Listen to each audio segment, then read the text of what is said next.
MLC సీట్లు ఏకగ్రీవం కానున్నాయి. తొలిసారి ఓసీలు లేకుండా 5గురు బీసీ, ఎస్సీ, ఎస్టీ వర్గాల నుంచి ఎంపికయ్యారు.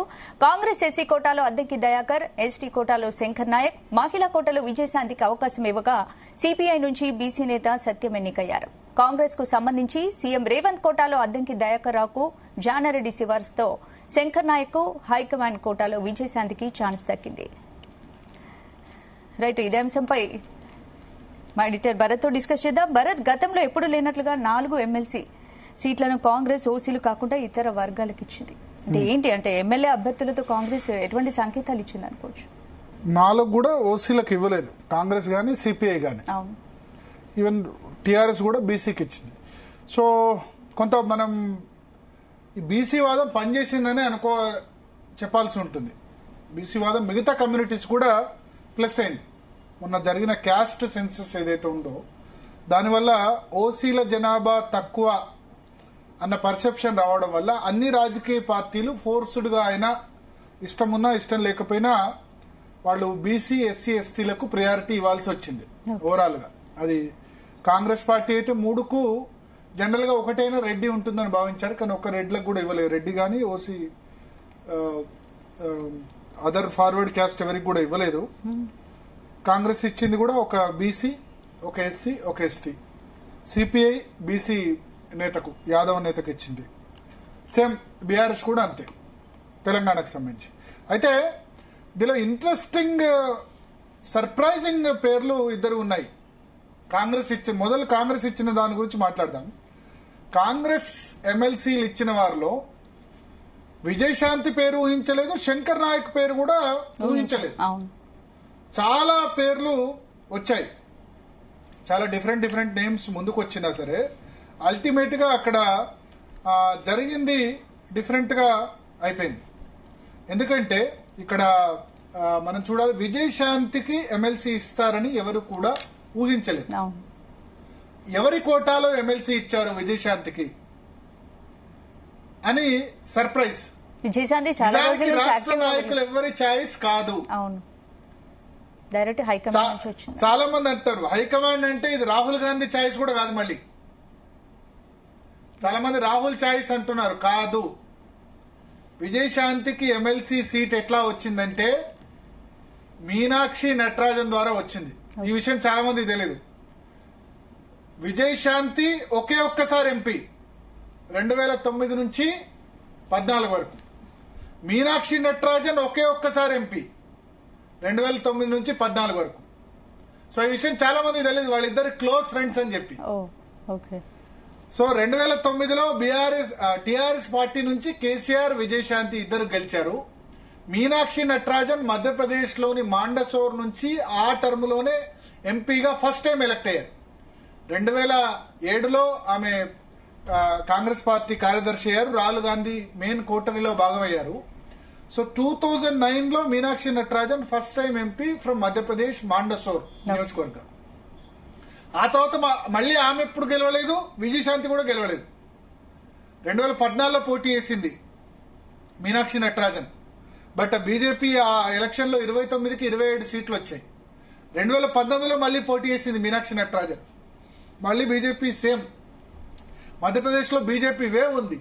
దిగ్విజయ్ సింగ్ లాంటి నేతనే ఓడిపోయిన పరిస్థితి. ఒక కమల్నాథ్ ఒక్కడే 2014లో, తర్వాత 19లో చింద్వారా నియోజకవర్గం నుంచి ఒక్క వ్యక్తి గెలిచారు, కమల్నాథ్ ఒక్కడే. మిగతా ఎవరు కూడా గెలవలేని పరిస్థితి. సో మీనాక్షి నటరాజన్ 2 సార్లు ఓడిపోయారు, 2014లో, 19లో. ఆ తర్వాత మళ్ళీ ఆమె మొన్న ఎంపీ అసలు కంటెస్టే చేయలేదు. సో 2009 నుంచి 14 మధ్య విజయశాంతి, మీనాక్షి నటరాజన్ ఇద్దరు లేడీస్ ఎంపీస్ కాబట్టి పార్లమెంట్ లో ఫ్రెండ్స్ అయ్యారు. Even though she's from Congress, she's from BRS. Parliament లో జనరల్ గా ఫిమేల్ ఎంపీస్ తక్కువ ఉంటారు, 540 మందికి ఒక 40-50 మంది ఉంటారు. సో వాళ్ళంతా ఒక సర్కిల్ గా తిరుగుతూ ఉంటారు. అంటే ఒక ఫిమేల్ ఎంపీస్ అంతా కూడా పార్టీలకు అతీతంగా ఫ్రెండ్స్ ఉంటారు. సో 2009 నుంచి 14 మధ్య మీనాక్షి నటరాజన్, విజయశాంతి మంచి ఫ్రెండ్స్. సో మనకు విజయశాంతి ఎంపీ కావడం అన్నది చాలా చాలా చాలా సర్ప్రైజింగ్ ఇచ్చింది మనకు. ఒకసారి విజయశాంతి ఇవాళ నామినేషన్ వేసిన విజువల్స్ కూడా మనం చూస్తే గనక మీరు చూడండి, ఆమె సీఎం కంటే ఆలస్యంగా వచ్చారు. సీఎం రేవంత్ రెడ్డి ముందు వచ్చారు, ఆమె నామినేషన్ వేసేందుకు ఆలస్యంగా వచ్చారు. సో రాష్ట్ర నాయకత్వంతో నాట్ ఓన్లీ సీఎం ఉత్తమ్ బట్టి ఎవరితో కూడా అంటే చాలా ఎవరు రోజుల కూడా నుంచి సపోర్ట్ చేయలేదు. కాంగ్రెస్ పార్టీలో యాక్టివ్ గా కూడా లేదు విజయశాంతి చాలా రోజులు. ఎప్పుడు చివరిసారిగా యాక్టివ్ ఉన్నారంటే 2023 నవంబర్ డిసెంబర్ లో అసెంబ్లీ ఎలక్షన్ కు మాత్రం ఆమె క్యాంపెయిన్ చేశారు అవును. కదా, క్యాంపెయిన్ ఫుల్ గా చేశారు. ఎగ్జాక్ట్ గా ఎలక్షన్ కు 2 నెలల ముందు 2 months ముందు ఆమె పార్టీలో జాయిన్ అయ్యారు. భారతీయ జనతా పార్టీ నుంచి కాంగ్రెస్ పార్టీలో జాయిన్ అయ్యారు. డైరెక్ట్ గా హైకమాండ్ మల్లికార్జున ఖర్గే, రాహుల్ గాంధీ వాళ్ళతో మాట్లాడుకుని పార్టీలో జాయిన్ అయ్యారు. అప్పటి వరకు బీజేపీలో ఉంటున్న వ్యక్తి. కానీ కాంగ్రెస్ రాములమ్మ కాంగ్రెస్ కొత్తనా కాదు, ఇంతకు ముందు కూడా కాంగ్రెస్ పార్టీలో ఉన్నారు. ఎప్పుడు 2013లో తెలంగాణ రాష్ట్రం ఇచ్చిన తర్వాత, తెలంగాణ రాష్ట్రం వచ్చిన తర్వాత కాంగ్రెస్ పార్టీలో కేసీఆర్ అప్పుడు విలీనం చేయకముందే కాంగ్రెస్ సిడబ్ల్యూసీ నిర్ణయం తీసుకున్న తర్వాత విజయశాంతి, ఎందుకంటే కేసీఆర్ తో విభేదాలు ఉన్నాయి, 2009 ఎంపీ గెలిచినప్పటి నుంచే 3-4 నెలలకే ఆమె వెళ్లి రాజశేఖర రెడ్డిని కలిశారు. 3 months వైఎస్ రాజశేఖర రెడ్డిని. పెద్ద దుమారం రేగింది రాజశేఖర రెడ్డి కలవడానికి. దాంతోపాటు ఒకళ్ళిద్దరు ఎమ్మెల్యేలు కూడా వెళ్ళిపోతారనుకో. అంతలో వైఎస్ రాజశేఖర రెడ్డి సడన్ గా చనిపోయారు. చనిపోయిన తర్వాత సరే ఆమె కష్టంగా అయినా ఇష్టంగా అయినా బీఆర్ఎస్ లో విజయశాంతి కంటిన్యూ అవుతూ వచ్చారు. సో తెలంగాణ ఇచ్చిన వెంటనే, అంటే తెలంగాణ రాష్ట్రంకు అనుకూలంగా సిడబ్ల్యూసీ నిర్ణయం తీసుకున్న వెంటనే రాములమ్మ కాంగ్రెస్ పార్టీలో జాయిన్ అయిపోయారు సోనియా గాంధీ సమక్షంలో. జాయిన్ అయిపోయి ఆమె మెదక్ అసెంబ్లీకి పోటీ చేశారు. రాష్ట్రంలో కాంగ్రెస్ పార్టీ అధికారంలోకి వస్తుందని పార్లమెంట్ కి పోటీ చేయలేదు, ఎందుకంటే మెదక్ పార్లమెంట్ కేసీఆర్ పోటీ చేశారు. సో కేసీఆర్ పోటీ చేశారు కాబట్టి అక్కడ గెలుపు అవకాశాలు తక్కువ ఉంటాయన్న ఉద్దేశంతో మెదక్ అసెంబ్లీకి విజయశాంతి పోటీ చేశారు, మెదక్ పార్లమెంట్ కాకుండా. కానీ 40,000 ఓట్ల తేడాతో విజయశాంతి ఓడిపోయారు. పద్మా దేవేందర్ రెడ్డి విజయశాంతి మీద చాలా ఈజీగా 2014లో గెలిచారు. గెలిచిన తర్వాత కొద్ది కాలం అంతా కూడా ఆమె రాజకీయాలకి దూరంగా ఉంది. దూరంగా ఉన్న తర్వాత మళ్ళీ 2018లో కొంత క్యాంపెయిన్ చేసి ఉంటారు. మళ్ళీ బండి సంజయ్ ప్రెసిడెంట్ అయిన తర్వాత ఆమె పూర్తి స్థాయిలో 2018లో కూడా కాంగ్రెస్ పార్టీ ఓడిపోయింది. బండి సంజయ్ ప్రెసిడెంట్ అయిన తర్వాత భారతీయ జనతా పార్టీలో మళ్ళీ చేరారు. This is not first time. Bharatiya Janata పార్టీలో అద్వానీ సమయం నుంచే ఆమె ఉన్నారు. అద్వానీ సమయంలోనే భారతీయ జనతా పార్టీకి క్యాంపెయిన్ చేశారు విజయశాంతి. 99లో 2004లో, అంటే తల్లి తెలంగాణ పార్టీ పెట్టకముందే భారతీయ జనతా పార్టీతో అసోసియేట్ అయి ఉన్నారు. సో బండి సంజయ్ అధ్యక్షుడిగా ఉన్నప్పుడు మరొకసారి ఆమె పార్టీలో జాయిన్ అయ్యారు. కానీ ఎన్నికలకు సరిగ్గా 2 నెలల ముందు, అసెంబ్లీ ఎన్నికలకు సరిగ్గా ముందు బండి సంజయ్ని అధ్యక్షుడిగా మార్చినప్పుడు ఆమె వ్యతిరేకించారు. బండి సంజయ్ పక్షం వైపు ఉన్నా సరే బండి సంజయ్ని బీజేపీ అధ్యక్షుడిగా మార్చడాన్ని ఆమె ఇష్టపడకుండా ఆమె జంప్ అయిపోయారు. సో అప్పుడు అసెంబ్లీ ఎన్నికల్లో ప్రచారం చేసిన తర్వాత విజయశాంతి ఆ తర్వాత మళ్ళీ కాంగ్రెస్ ఆఫీస్ లో గాంధీ భవన్ లో అడుగు పెట్టలేదు. పార్లమెంట్ ఎన్నికల్లో కూడా ఆమె యాక్టివ్ గా లేరు, ఎక్కడా క్యాంపెయిన్ చేయలేదు. సో ఈ 1.5 year ఏమైపోయింది, విజయశాంతి వస్తుందా లేదా, కాంగ్రెస్ లో ఉందా లేదా అని అనుకున్నారు. సరిగ్గా 15 days బ్యాక్ మీనాక్షి నటరాజన్ ఎప్పుడైతే కాంగ్రెస్ పార్టీ ఇన్ఛార్జ్ అయ్యారో అప్పుడు మళ్ళీ యాక్టివ్ అయిపోయారు. మీనాక్షి నటరాజన్, విజయశాంతి ఇద్దరు ఫ్రెండ్స్. మీనాక్షి నటరాజన్ కు విషెస్ చెప్పారు కాంగ్రెస్ ఇన్ఛార్జ్ కాగానే. ప్లస్ ఆమెకి ఎమ్మెల్సీ విషయాన్ని గుర్తు చేశారు. అంతకుముందు వరకు ఉన్న దీపాదాస్ మున్షికి విజయశాంతికి పెద్దగా పరిచయం లేదు. మాణిక్రావు ఠాకరే అప్పుడు ఇన్ఛార్జ్ ఉండే. సరే దీపాదాస్ మున్షి కూడా ఎలక్షన్ టైంలో కొంత ఇక్కడ పనిచేసినా సరే అంత పెద్ద టర్మ్స్ లేవు. కానీ వీళ్ళిద్దరు మెంబర్ ఆఫ్ పార్లమెంట్ కదా 2009 నుంచి 2014 మధ్య. సో మీనాక్షి నటరాజన్ కు ఆమె ఇట్లా నేను కాంగ్రెస్ పార్టీకి సేవలు అందించాను, కానీ ఎవరు ఇక్కడ లోకల్ నాయకత్వం నన్ను ఎవరు గుర్తించట్లేదు, లోకల్ వాళ్ళు ఎవరు పట్టించుకోవట్లేదు, ఏంది సిచ్యువేషన్ అన్నప్పుడు మనకున్న సమాచారం మేరకు మీనాక్షి నటరాజన్ కర్త కర్మ క్రియ. ఇవాళ విజయశాంతి ఎమ్మెల్సీ కాగలిగిందంటే అది మీనాక్షి నటరాజన్ చక్రం తిప్పడం వల్ల. ఆమె స్వయంగా మల్లికార్జున ఖర్గే అపాయింట్మెంట్ అక్కడ ఫిక్స్ చేశారు. రాహుల్ గాంధీ ఆఫీస్ కూడా మెసేజ్ చేశారు, ఏంటంటే ఈమె బీసీ లేడీ నటి, విజయశాంతి గనక మనకు పార్టీతో కంటిన్యూ అవుతే మనకు తెలంగాణలోనే కాకుండా ఆంధ్రప్రదేశ్, రాబోయే తమిళనాడు ఎలక్షన్స్ కూడా ఉన్నాయి. తమిళనాడులో నెక్స్ట్ ఇయర్ ఎలక్షన్స్ ఉన్నాయి. సో అక్కడ తమిళనాడులో గానీ కర్ణాటకలో గానీ విజయశాంతికి చాలా మంది అభిమానులు ఉన్నారు. తమిళం చాలా అద్భుతంగా మాట్లాడగలదు విజయశాంతి, ఎందుకంటే చెన్నైలోనే కదా సినిమా ఇండస్ట్రీ అంతా కూడా, తెలుగు సినిమా ఇండస్ట్రీ ఉన్నంతా కూడా చెన్నైలోనే కదా. సో మీనాక్షి నటరాజన్ ఆల్సో మధ్యప్రదేశ్ అయినా సరే మీ పేరులోనే ఉంది మీనాక్షి నటరాజన్. ఆమె Tamil Nadu native but settled in Madhya Pradesh. So వాళ్ళిద్దరు తమిళంలో బాగా మాట్లాడుకోగలరు, మీనాక్షి నటరాజన్ అయినా విజయశాంతి అయినా. సో అందుకని వాళ్ళిద్దరి మధ్య ఏదైతే కెమిస్ట్రీ ఉందో అది వర్కౌట్ చేసింది. మీనాక్షి నటరాజన్ ఇన్ఛార్జ్ కాగానే చెప్పి ఆమె మల్లికార్జున గారికి అపాయింట్మెంట్ ఇచ్చి కలవమన్నారు. మిగతా పనంతా మీనాక్షి నటరాజన్ చేసింది. సో విజయశాంతికి ఇవాళ ఎమ్మెల్సీ సీట్ వచ్చిందంటే అది పక్క మీనాక్షి నటరాజన్తో. రాహుల్ గాంధీకి కూడా ఒక మాట చెప్పింది మీనాక్షి నటరాజన్. సో ఆల్రెడీ మొన్ననే ఆమె ఇన్ఛార్జ్ గా పెట్టారు కదా రాహుల్ గాంధీ, ఆమె మాటను కాదన్నారు కదా. సో నిజానికి రాహుల్ గాంధీ కలవలేదు, రాహుల్ గాంధీ అపాయింట్మెంట్ కూడా ట్రై చేశారు విజయశాంతి, బట్ రాహుల్ గాంధీ కలవలేదు. కలవకుండానే డైరెక్ట్ గా రాహుల్ గాంధీ నుంచి వచ్చింది. నిజానికి రాష్ట్ర నేతలు అధ్యక్షను వ్యక్తం చేశారు విజయశాంతికి సంబంధించి, ఎందుకంటే 1.5 year యాక్టివ్ లేదు. పార్టీ కోసం అంతకు ముందు నుంచి కష్టపడుతున్న వాళ్ళు చాలా మంది ఉన్నారు. 10-15 ఏళ్ళుగా కాంగ్రెస్ పార్టీ కోసం సేవ చేస్తున్న వాళ్ళు ఉన్నారు. సో ఈ నేపథ్యంలో విజయశాంతిగా కిస్తే తప్పుడు సిగ్నల్స్ వెళ్తాయి. వేరే వ్యక్తులు బీసీ కోటాలో చాలా మంది ఉన్నారు. ఎర్రావతి అనిల్ ఉన్నారు, మాజీ విప్గా పనిచేశారు. తర్వాత ఇంకా చాలా మంది అడిగారు బీసీ కోటా నుంచి. చరణ్ కౌశిక్ యాదవ్ అడిగారు, కొత్త వాళ్ళు చాలా మంది అడిగారు, కొనగాల మహేష్ అడిగారు, చాలా మంది అడిగారు. వి హనుమంతరావు సీనియర్స్ నుంచి అడిగిన పరిస్థితి, ఎమ్మెల్సీ ఇచ్చి కౌన్సిల్ చైర్మన్ చేయమన్నారు. కానీ ఇక్కడ విజయశాంతి అనేసరికి ఒకటి ఆమె యాక్ట్రెస్ కావడం, మీనాక్షి నటరాజన్ సన్నిహితం కావడంతో హైకమాండ్ కూడా ఇంకా ఒక్కొక్కటి పంచుకుంటారు. రేవంత్ రెడ్డి కోటాలో అదంగి దయాకర్కి వచ్చింది. ఉత్తమ్ కుమార్ రెడ్డి, జానారెడ్డి వాళ్ళిద్దరు కలిసి శంకర్ నాయక్ కు సీట్ ఇప్పించారు. సో విజయశాంతికి ఎక్కడి నుంచి సీట్ వచ్చింది? మీనాక్షి నటరాజన్ ద్వారా. హైకమాండ్ అంటే డైరెక్ట్ రాహుల్ గాంధీ ఏమో ఆమెను పిలిపించి ఇవ్వలేదు. నిజానికి అజారుద్దీన్ చేద్దాం అనుకున్నారు, మైనార్టీ సంబంధించి ఎమ్మెల్సీ ఇచ్చి, మైనారిటీ మంత్రులు లేరు కాబట్టి.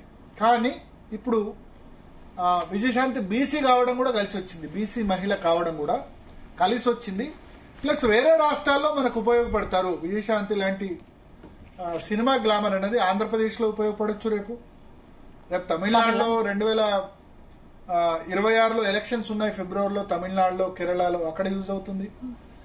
కర్ణాటకలో కూడా యూజ్ అవుతుంది ఇన్ఫాక్ట్, ఎందుకంటే సినీ నటిగా అందరూ గుర్తుపడతారు. కన్నడ, తమిళ్, మలయాళం అందరూ అన్ని సినిమాల్లో ఆమె నటించింది కాబట్టి యూజ్ అవుతుందన్న ఉద్దేశం ఒకటి. రెండవది మీనాక్షి నటరాజన్ స్ట్రాంగ్ గా రికమెండ్ చేయడం వల్ల మొత్తానికి రాములమ్మ ఎమ్మెల్సీ కాగలిగారు. మనం చూసాం ఎక్కడ ఎమ్మెల్సీ సమయంలో నామినేషన్ కి ఆమె ఆలస్యంగా వచ్చారు. సీఎం రేవంత్ రెడ్డి ముందుగా చేరుకున్నారు, విజయశాంతి లేట్ గా చేరుకున్నారు. ఇదంతా కూడా ఇవాళ అసెంబ్లీ ప్రాంగణంలో చర్చించుకున్నారు. నిజానికి కాంగ్రెస్ హైకమాండ్ ఒక రాష్ట్రంలో అధికారంలోకి రావాలన్నా లేకపోతే నెక్స్ట్ రిజల్ట్ ఆశించాలన్నా సీఎం కు ఫ్రీ హ్యాండ్ ఇవ్వాలి.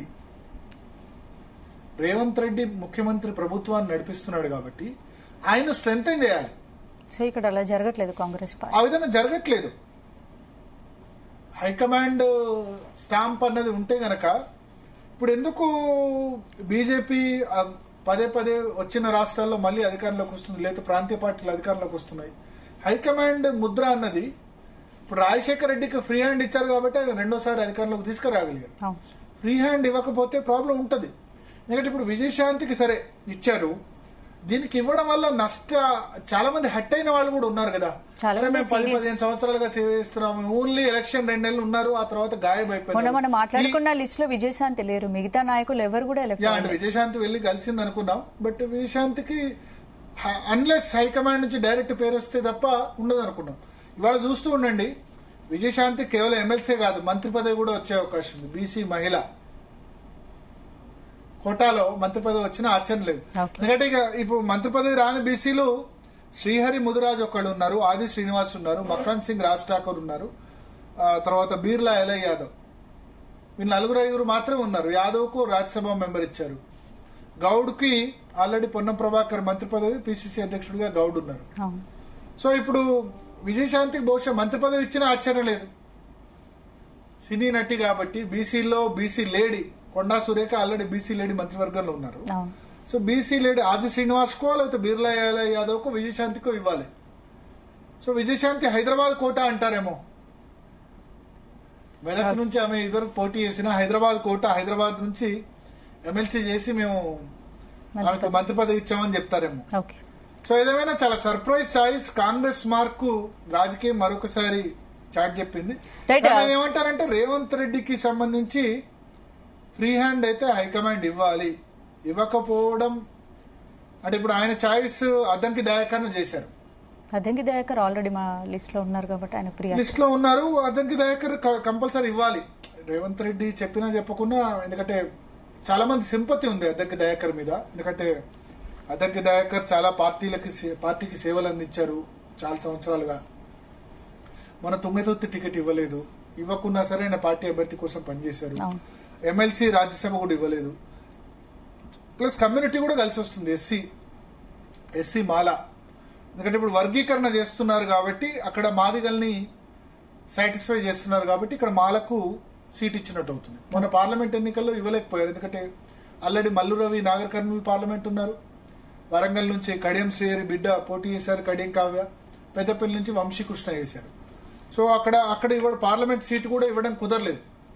ఈ నేపథ్యంలో ఎమ్మెల్సీ ఖచ్చితంగా అద్దంకి దయాకర్కి ఇవ్వాల్సిందే. అది ముఖ్యమంత్రి కోటాలో వెళ్ళిపోయింది.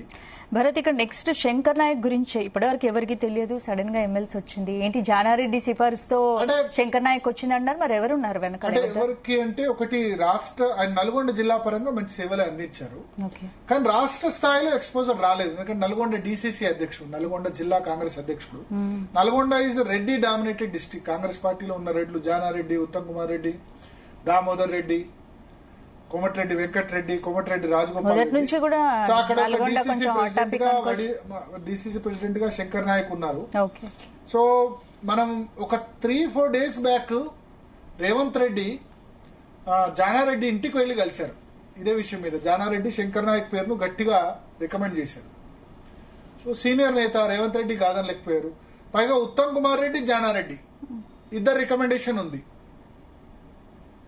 సో జానారెడ్డి ఒకటే ఒక కోరిక కోరినప్పుడు ఎమ్మెల్సీకి సంబంధించి, అది కూడా ఎస్టీ లంబాడా సామాజిక వర్గం నుంచి అయినప్పుడు, ఎందుకంటే కేబినెట్ లో ఇప్పుడు సీతక్క ఆదివాసి, ఎస్టీ ఆదివాసి ఉన్నారు. లంబాడా సామాజిక వర్గం నుంచి కేబినెట్ లో ఎవరు లేరు కాబట్టి ఇప్పుడు ఎమ్మెల్సీ ఇచ్చినట్టు 5 ఎమ్మెల్సీ సీట్లలో 4 సీట్లు ఉమ్మడి నల్గొండకే దక్కాయి. అంటే ఏంటి, ఎలా చూడాలి రాష్ట్ర రాజకీయాల్లో? నల్గొండ డామినేటెడ్. బికాస్ మీరు చూడండి, కోమటిరెడ్డి వెంకటరెడ్డి, ఉత్తమ్ కుమార్ రెడ్డి, రాజగోపాల్ రెడ్డి, జానారెడ్డి. కాంగ్రెస్ పార్టీ బలమంతా నల్గొండలో ఉంది. స్ట్రెంత్ నల్గొండ, ఖమ్మం 2 జిల్లాలో ఉంది. పొంగులేటి శ్రీనివాస్ రెడ్డి, బట్టి విక్రమార్క, తుమ్మల నాగేశ్వరరావు. అంటే కాంగ్రెస్ పార్టీకి ఊపు కూడా అక్కడి నుంచి వచ్చింది కాబట్టి వీళ్ళు 3 ఎమ్మెల్సీల్లో 2 ఎమ్మెల్సీలు కాంగ్రెస్ పార్టీ అక్కడి నుంచే ఇచ్చింది.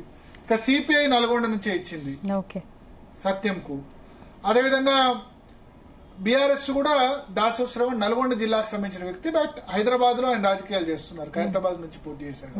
సో అటు హైదరాబాద్ తీసుకోవచ్చు, ఇటు నల్గొండ అనుకోవచ్చు.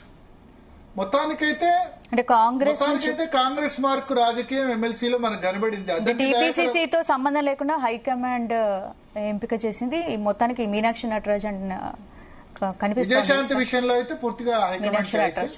శంకర్ నాయక్ సంబంధించి ఉత్తమ్ కుమార్ రెడ్డి, జానారెడ్డి పూర్తిగా ఆయన సపోర్ట్ చేశారు కాబట్టి వచ్చింది. ఇక అద్దంకి దయాకర్ సీఎం చాయిస్ అనుకోవచ్చు. మిగతా వాళ్ళు కూడా వ్యతిరేకించారు, గతంలో వ్యతిరేకించారు. జానారెడ్డి గాని, ఉత్తమ్ కుమార్ రెడ్డి గాని, మల్లు బట్టి విక్రమార్క గాని, కోమటిరెడ్డి వెంకటరెడ్డి గాని అందరూ వ్యతిరేకించారు. కానీ వాళ్ళందరూ న్యూట్రల్ అయిపోయారు. అద్దంకి దయాకర్ ఎమ్మెల్సీ విషయంలో సరే కష్టపడుతున్నాడు, చాలా రోజులుగా ఉన్నాడు అని చెప్పి పబ్లిక్ లో బాగా సింపతి కూడా ఉంది అద్దంకి దయాకర్ కు. ఎందుకంటే ఆయన టీవీలో కాంగ్రెస్ పార్టీ వాయిస్ ను వినిపిస్తున్నారు కాబట్టి, అన్ని టీవీ ఛానల్స్ లో వాటిలో, కాబట్టి అక్కడ ఒక స్కోర్ ఉంది. పైగా ఆయనకు తుంగతుర్తి టికెట్ దొరకకున్నా సరే సైలెంట్ గా ఉన్నారు అన్న కొంత సింపతి కూడా అద్దంకి దయాకర్ కు వర్కౌట్ చేసింది అనుకోవచ్చు ఆ విషయంలో. ప్లస్ మోర్ ఓవర్ మొన్న మనం 2-3 days బ్యాకే చూసాం, జానారెడ్డి, కోమటిరెడ్డి వెంకటరెడ్డి వాళ్ళ ఇంటికి వెళ్లి కలిశారు. ఆ ఫోటో కూడా రిలీజ్ చేశారు. దాన్ని బట్టి అర్థమైపోయింది. ఇంకా ఇష్టం లేకుంటే వాళ్ళు ఫోటో రిలీజ్ చేయరు కదా. కోమటిరెడ్డి వెంకటరెడ్డి, జానారెడ్డి ఇద్దరిని అద్దంకి దయాకర్ కలిసి. ఎందుకంటే కోమటిరెడ్డి వెంకటరెడ్డిని రాజగోపాల్ రెడ్డి మునుగోడు నుంచి రిజైన్ చేసి బీజేపీ మీద పోటీ చేసినప్పుడు కొంత సభలో abusive language Addanki Dayakar use చేశారు. అది మనసులో కోమటిరెడ్డి పెట్టుకున్నారు. కానీ అంతకుముందే అద్దంకి దయాకర్ ఏదైతే సినిమాలో నటిస్తున్నారో ఆ సినిమాకు సంబంధించిన ఆడియో రిలీజ్ కు కోమటిరెడ్డి వెంకటరెడ్డి వచ్చారు. అక్కడనే కోమటిరెడ్డి వెంకటరెడ్డి న్యూట్రల్ అయిపోయారు. బహుశా రేవంత్ రెడ్డి కూడా అడ్వైజ్ చేసి ఉంటారు, కోమటిరెడ్డి వెంకటరెడ్డి దగ్గరికి వెళ్ళి సార్ట్అవుట్ చేసుకో ఇష్యూ అని చెప్పి. సో వాళ్ళు సార్ట్అవుట్ అయిపోయింది. వెంకటరెడ్డి అగ్రి, జానారెడ్డి అగ్రి, ఉత్తమ్ కుమార్ రెడ్డి కూడా అగ్రి, కాబట్టి క్లియర్ అయిపోయింది. శంకర్ నాయక్ ఏమో నల్గొండ జిల్లాకు సంబంధించి మెయిన్ గా జానారెడ్డి రోల్. బట్ లంబాడా సామాజిక వర్గం కూడా ఏదో ఒకటి చేయాలి కదా, ఎందుకంటే కేబినెట్ లో లేదు ఇప్పుడు. సీతక్క ఆదివాసీకి సంబంధించి కేబినెట్ లో తీసుకునే అవకాశాలు కూడా కనిపించట్లేదు. బహుశా బాలు నాయక్ కు డిప్యూటీ స్పీకర్ పదవి ఇస్తారు దేవరకొండకు సంబంధించిన శాసనసభ్యుడికి అని చెప్తున్నారు నల్గొండ నుంచే. సో అందుకోసం దాన్ని ఆ ఈక్వేషన్ లో భాగంగా ఇచ్చారు. Plus Jana Reddy, Uttam Kumar Reddy choice. అయితే ఆశ్చర్యకరంగా ఏంటంటే రెడ్డిలు లేకుండా ఎమ్మెల్సీ పదవి కాంగ్రెస్ పార్టీలో వచ్చింది. ఇదే సర్ప్రైజ్. మీరు ఇప్పటి వరకు కాంగ్రెస్ పార్టీ నుంచి అధికారంలోకి వచ్చిన తర్వాత 5 ఎమ్మెల్సీలు ఇచ్చారు, ఒక్క రెడ్డి కూడా లేరు. ఫస్ట్ రెండు ఖాళీ అయ్యాయి. 2 ఖాళీ అయితే బల్మూరి వెంకట్ ఒకటి, రెండోది మన మహేష్ కుమార్ గౌడ్ పిసిసి అధ్యక్షుడు. వీళ్ళిద్దరికి కాంగ్రెస్ పార్టీ ఎమ్మెల్సీలుగా వీళ్ళు ఎలక్ట్ అయ్యారు. 2 ఖాళీలు అయితే తర్వాత తీన్మార్ మల్లన్నకు టికెట్ ఇచ్చారు, నల్గొండ, వరంగల్, ఖమ్మం బీసీ. ఆల్ఫోర్స్ నరేందర్ రెడ్డికి మొన్న రెడ్డికి టికెట్ ఇచ్చారు కానీ ఆయన గెలవలేదు. ఇప్పుడు ఈ 3 అంటే డైరెక్ట్ గా నామినేట్ చేసినవి 5, మొత్తం 7 అనుకోండి. 7 ఒకటి గవర్నర్ కోటాలో కోదండ్ రామ్ ప్లస్ అమీర్ అలీ ఖాన్. కానీ కోదండ్ రామ్ రెడ్డియే, బట్ ఆయన కాంగ్రెస్ పార్టీ కాదు, టీజేఎస్ నుంచైనా కాంగ్రెస్ పార్టీ సపోర్ట్ చేసి గవర్నర్ కోటాలో నామినేట్ చేశారు. సో మొత్తం 7 ఎమ్మెల్సీలు ఇస్తే కాంగ్రెస్ పార్టీ నుంచి 1 మాత్రమే రెడ్డి. అది కూడా కోదండ్ రామ్ రెడ్డి కాదని చెప్పాల్సి ఉంటుంది, because he comes under TJS. Reddy కాదంటే కాంగ్రెస్ పార్టీ రెడ్డి కాదు, రెడ్డి ఆయన. బయట వ్యక్తిని తీసుకొచ్చి టీజేఎస్ వ్యక్తికి వాళ్ళకి సీట్ ఇచ్చారు. టీజేఎస్ కోదండ్ రామ్ ని గవర్నర్ కోటాలో పంపించమని చెప్పింది. అమీర్ అలీ ఖాన్ ఒకటి మైనారిటీ ఇచ్చారు. తర్వాత బల్మూరి వెంకట్ వెలమ సామాజిక వర్గం, మహేష్ కుమార్ గౌడ్ బీసీ, ఇప్పుడు ఒక బీసీ, ఒక ఎస్సీ, ఒక ఎస్టీ. సో మొత్తానికి ఏదైతే క్యాస్ట్ సెన్సెస్ వల్ల అయితే కొంత మనకు టర్న్ అరౌండ్ కనిపిస్తుంది స్పందన. క్యాస్ట్ సెన్సెస్ వల్ల ప్రధాన రాజకీయ పార్టీలన్నీ కూడా ఇప్పుడు ఈ విధంగా ఆలోచించాయి. ఇంకా ఎమ్మెల్సీ రాని వాళ్ళ గురించి మనం ఆలోచిస్తే కాంగ్రెస్ పార్టీలో వేం నరేందర్ రెడ్డికి గన్ షాట్ వస్తుంది అనుకున్నారు సీఎం. ఫస్ట్ ప్రియారిటీ అతనే ఉన్నారు అసలు. సో కొన్నిసార్లు సీఎంలు తలుచుకున్న కాంగ్రెస్ లో కారు ఎమ్మెల్సీలు కారు అనడానికి ఇది ఉదాహరణ. రాజశేఖర్ రెడ్డి అత్యంత బలవంతుడు చీఫ్ మినిస్టర్. 2004 నుంచి ట్రై చేస్తే 4 సంవత్సరాల తర్వాత 2008లో కేవీపీ రామచంద్రరావుని రాజ్యసభకు పంపాల్సి వచ్చింది. 4 సంవత్సరాలు వెయిట్ చేశారు. రాజశేఖర్ రెడ్డి లాంటి అత్యంత బలమైన ముఖ్యమంత్రి కేవీపీ రామచంద్రరావును రాజ్యసభకు నామినేట్ చేసేందుకు 4 సంవత్సరాలు సమయం తీసుకున్నారు. సో వేం నరేందర్ రెడ్డిని పంపించాలనుకున్నారు, సాధ్యం కాదు. ఎర్రావతి అనిల్, ఇంకా బట్టి సంబంధించిన ఛాయిస్ అయితే ఎవరు లేరు ఇక్కడ, మనం చూడాలి. మహేష్ కుమార్ గౌడ్ అంటే ఇప్పుడిప్పుడే పిసిసి ప్రెసిడెంట్ గా వచ్చారు. ఉత్తమ్ కుమార్ రెడ్డి, జానారెడ్డి ఛాయిస్, వడిత్య శంకర్ నాయక్ ఉన్నారు. సో ఇంకా రాని వాళ్ళు చాలా మంది ఉన్నారు. రెడ్డిలో సామ రామ్మోహన్ రెడ్డి అనుకుంటున్నారు. సీఎం సిపిఆర్ అయోధ్య రెడ్డి కూడా పేరు కూడా గట్టిగా వినిపించింది. సో రెడ్డిలకి ఈసారి ఛాన్స్ ఇవ్వలేదు. బీసీల నుంచి కూడా ఎక్స్పెక్ట్ చేయని బీసీకి వచ్చింది విజయశాంతికి.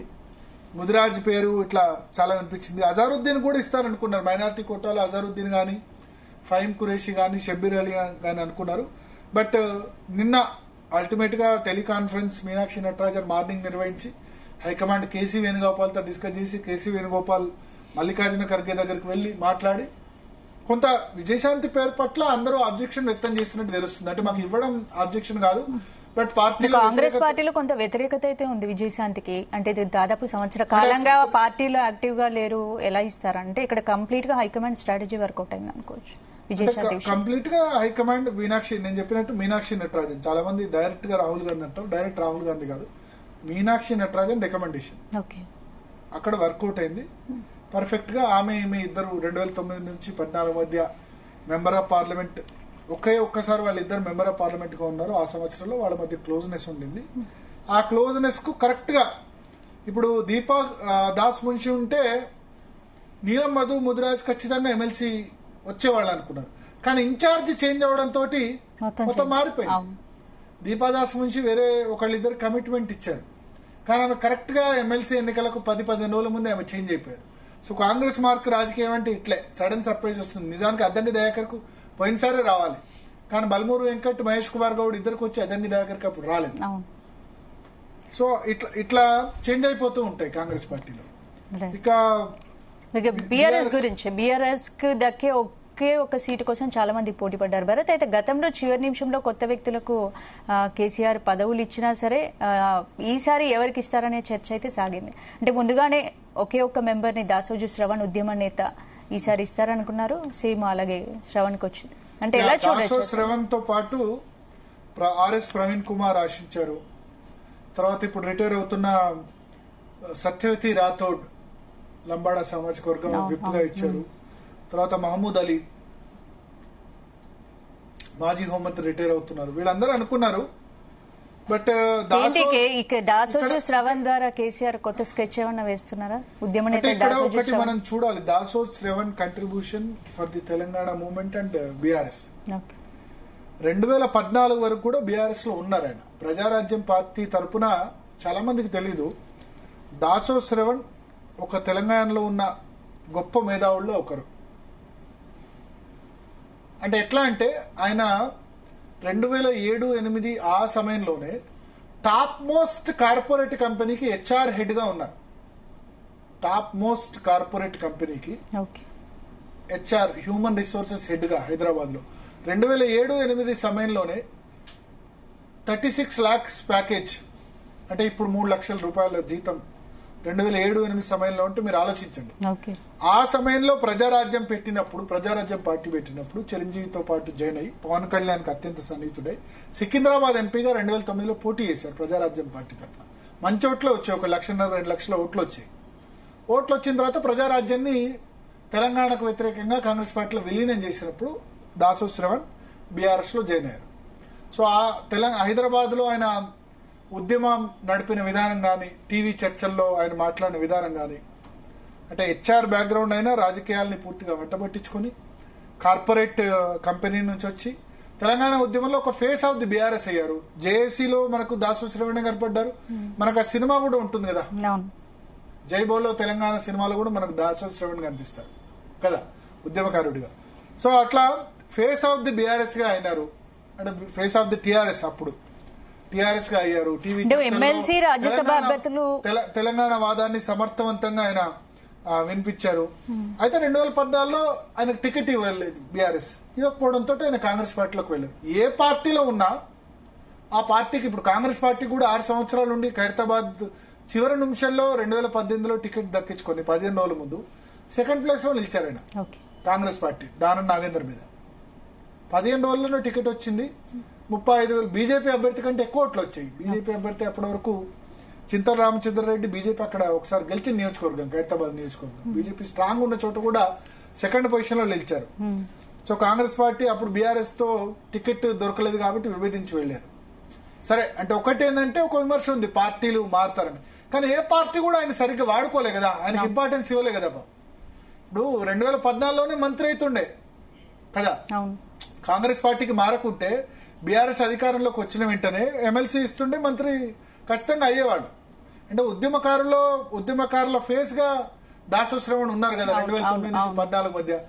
దేనిలో అయినా, జేఏసీ మీటింగ్స్ లో అయినా, టీవీ చర్చల్లో అయినా తన వాదనతో కన్విన్స్ చేశారు. తెలంగాణ కాకుండా ఆంధ్ర పబ్లిక్ ను కూడా కన్విన్స్ చేశారు.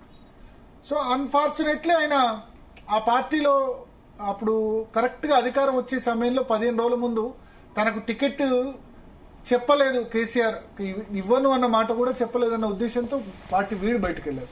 సో అక్కడ కాంగ్రెస్ పార్టీలో కూడా నేషనల్ ఏఐసీసీ స్పోక్స్ పర్సన్ గా దాసోజు శ్రవణ్ మంచి గుర్తింపు వచ్చింది. కాంగ్రెస్ పార్టీ కూడా అవుట్ రైట్ గా పనిచేశారు. నిజానికి రేవంత్ రెడ్డికి సంబంధించి కూడా రేవంత్ రెడ్డి పాదయాత్ర చేసినప్పుడు మహబూబ్ నగర్ లో అచ్చంపేట నుంచి హైదరాబాద్ చేసినప్పుడు ఈ సీనియర్లంతా వ్యతిరేకించారు. ఉత్తమ్ కుమార్ రెడ్డి గాని, బట్టి విక్రమార్ అందరూ వ్యతిరేకించినప్పుడు దాసోజు శ్రవణ్ రేవంత్ రెడ్డిని సపోర్ట్ చేశారు. కానీ రేవంత్ రెడ్డి పిసిసి ప్రెసిడెంట్ అయిన తర్వాత తన ఖైరతాబాద్ లోనే ఒకళ్ళిద్దరు పి విజయారెడ్డిని తీసుకోవడం, తర్వాత రోహిన్ రెడ్డిని ఎంకరేజ్ చేయడం, ఇవన్నీ కూడా దాసు శ్రవణ్కి నచ్చలేదు. అందువల్ల రేవంత్ రెడ్డి మీద ఒంటి కాలు మీద లేస్తున్నారు. సో ఇప్పుడు బీఆర్ఎస్ కూడా అదే భావించింది. కేసీఆర్ కూడా రేవంత్ రెడ్డి మీద కౌన్సిల్లో అటాక్ చేసే వాళ్ళు కావాలి విత్ ఫిగర్స్ అండ్ ఫ్యాక్ట్స్. అంటే ఫ్యాక్ట్స్ అండ్ ఫిగర్స్ ను తన వాగ్దాటితో, తన వాదనా పటిమతో ఖచ్చితంగా దాసో శ్రవణ్ ఇక్కడ ఎమ్మెల్సీ రాజ్యసభ అభ్యర్థుల ఎంపికలో గతంలో కేసీఆర్ కొంత ట్విస్ట్లు ఇచ్చేవారు. ఇక్కడ మాత్రం దాసో శ్రవణ్ విషయంలో మొదటి నుంచి ఉద్యమ నేత శ్రవణ్ కే వస్తుంది అనుకున్నారు. అంటే గవర్నర్ కోటానే ఇచ్చారు మనకు, కానీ గవర్నర్ కోట అప్పుడు తమిళసై సౌందరరాజన్ యాక్సెప్ట్ చేయలేదు. ఎప్పుడు 2 సంవత్సరాల క్రితం ఆమె గవర్నర్, అప్పుడు బీఆర్ఎస్ కు కేసీఆర్ కు గవర్నర్ కు పంచాయతీ, ఆమె కనీసం బడ్జెట్ లో స్పీచ్ కూడా పిలవలేదు. పిలవకపోయేసరికి ఆమె హట్ అయిపోయి గవర్నర్ కోట ఎమ్మెల్సీల విషయంలో దాసో శ్రవణ్ మరొక అభ్యర్థి ఇద్దరిది పంపిస్తే ఆ ఫైల్ ను ఆమె రిజెక్ట్ చేసింది. సో అదే గవర్నర్ కోట ఎమ్మెల్సీలు మొన్న కోదన్ రాము, అమీర్ అలీ ఖాన్ ఇద్దరిది యాక్సెప్ట్ చేసింది తమిళసై సౌందరరాజన్. సో అప్పుడు కేసీఆర్ తో ఉన్న పంచాయతీ కారణంగా దాసో శ్రవణ్కి ఎమ్మెల్సీ రాలేదు. ఎట్ లాస్ట్ వచ్చింది. ఈ డిజర్వ్. అంటే ఇప్పుడు ఇటువంటి వాళ్ళు దాసో శ్రవణ్ లాంటి వాళ్ళు, అద్దంకి దయాకర్ లాంటి వాళ్ళు శాసన మండలిలో ఉంటే ప్రయోజనం కదా. ప్రజా సమస్యలు, అన్ని వర్గాల సమస్యలు తెలుసుకునేందుకు, పాలక పక్షమైనా ప్రతిపక్షమైనా. సో ఒక విధంగా నేనేమంటానంటే అద్దంకి దయాకర్, దాసో శ్రవణ్ ఇద్దరు కూడా మంచి మిత్రులు, వేరు పార్టీల్లో ఉన్నా సరే వీళ్ళిద్దరూ ఆ పార్టీల్ని, వాళ్ళు ఏ పార్టీలో, ఇప్పుడు కాంగ్రెస్ పార్టీ మొదటి నుంచి అద్దంకి దయాకర్ కాంగ్రెస్ పార్టీ, తెలంగాణ జేఏసీ తర్వాత ఆ పార్టీ వాదన టీవీ చర్చల్లో ప్రముఖంగా కాంగ్రెస్ పార్టీ భావజాలం వీళ్ళెందుకు కృషి చేశారు. దాసో శ్రవణ్ ఏ పార్టీలో ఉంటే ఆ పార్టీ భావజాలం, బీఆర్ఎస్ తెలంగాణ వాదాన్ని టీఆర్ఎస్ పార్టీలో ప్రముఖంగా ఆయన ప్రజల్లోకి వెళ్లేందుకు కృషి చేశారు. కాంగ్రెస్ పార్టీలో ఉంటే ఆ పార్టీ భావజాలం. మళ్ళీ బీఆర్ఎస్ లో రీజన్ అయిన తర్వాత కూడా ఆ విధంగా దాసో శ్రవణ్ బీఆర్ఎస్ భావజాలాన్ని ప్రధానంగా మీడియాలో, తర్వాత మిగతా, ఎందుకంటే ఇవాళ రేపు సోషల్ మీడియా, ఎలక్ట్రానిక్ మీడియా చాలా ఇంపార్టెంట్ అండి. అంటే వ్యక్తులు మాట్లాడుతోంది కూడా సమాజంలో ప్రభావం చూపిస్తుంది. టీవీ చర్చలో మాట్లాడేది కూడా, అది కూడా కొద్ది మందిని టర్న్ చేస్తుంది. సో వీళ్ళిద్దరు అద్దంకి దయాకర్ గాని దాసో శ్రవణ్ గాని ఇద్దరు కౌన్సిల్లో ఉండడం ఒక మంచి పరిణామం. ఇటువంటి వ్యక్తుల్ని పార్టీలు కూడా ఎంపిక చేయాలి కదా. అంటే కొంచెం చదువుకున్న వాళ్ళని, భావజాల వ్యాప్తి, ఎస్పెషల్లీ దాసో శ్రవణ్ విషయంలో హైలీ క్వాలిఫైడ్. నేను చెప్పినట్టు 2007లోనూ కార్పొరేట్ ఉద్యోగాన్ని వదిలిపెట్టుకుని ఒక సంస్థకు HR హెడ్ గా ఉన్నదాన్ని వదిలిపెట్టుకుని, అప్పట్లోనే చాలా పెద్ద ప్యాకేజీని వదిలిపెట్టుకుని రాజకీయాల్లో ఈ పార్టీకి ఎప్పుడో మంత్రి కావాలి దాసో శ్రవణ్. కానీ పాపం అదృష్టం దొరకలేదు. ఇప్పుడు ఎమ్మెల్సీ వచ్చింది, కానీ ఇప్పుడు కేసీఆర్ అధికారంలో లేరు కదా. సో ఈ డిజర్వ్డ్, అంటే ఖచ్చితంగా ఎమ్మెల్సీకి శాసన మండలిలో ఎటువంటి తరహా వ్యక్తులు ఉండాలంటే దాసో శ్రవణ్ లాంటి వ్యక్తులు, దాసో శ్రవణ్ లాంటి మేధావులు. ఎందుకంటే శాసన మండలి is intended for these kind of ఇటువంటి వ్యక్తులు, ఇటువంటి మేధావులు గురించే శాసన మండలిని ఏర్పాటు చేసింది ఎగువ సభ, ప్రభుత్వానికి సలహాలు గాని సూచనలు గాని ఇచ్చేందుకు. సో ఆ విషయంలో కేసీఆర్ కూడా అదే ఎవరు ఎక్స్పెక్టెడ్ చాయిస్ తీసుకున్నారు. ఆర్ఎస్ ప్రవీణ్ కుమార్ కూడా ఆశించారు. బట్ ఆర్ఎస్ ప్రవీణ్ కుమార్ మొన్ననే టీఆర్ఎస్ టికెట్ మీద ఎంపీ కూడా పోటీ చేశారు కదా. సో అందువల్ల దాసో శ్రవణ్ కు దక్కింది అనుకో. రైట్ భరత్, ఇక నెక్స్ట్ టాపిక్ డిస్కస్ చేసే ముందు DNA లో షార్ట్ బ్రేక్ తీసుకుందాం.